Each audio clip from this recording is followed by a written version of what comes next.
This is the brief on the Buddhist concept of no self and the efficacy of mindfulness. Okay, so we're diving into a really interesting debate here among researchers. Does mindfulness actually work because it gets rid of your sense of self completely?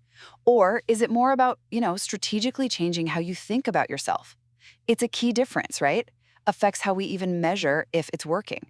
Let's break down the three essential takeaways. First, there's this idea called the Buddhist no-self hypothesis, that mindfulness helps by just shutting down all your self-related thoughts, your inner monologue, everything. Well, critics are pushing back. They're saying, hey, there's actually no evidence that this kind of total reduction helps.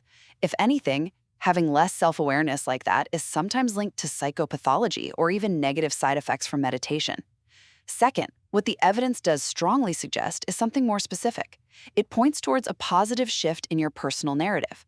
Think about it, the benefits, especially for depression, seem to come from changing those really negative self-concepts, like constant rumination, and turning them into healthier self-esteem. So, mindfulness seems more like a tool for careful self-revision, not self-removal. And finally, this view doesn't necessarily clash with Buddhist ideas. Some interpretations actually argue that developing a healthy sense of self can be a really skillful strategy. I mean, if boosting your self-esteem reduces suffering and makes you happier, then actively reworking negative self-talk into something positive, that sounds like a pretty smart, justifiable path to feeling better. So really, the debate's moving away from should mindfulness erase the self towards how can different ideas about the self pragmatically boost our psychological well-being.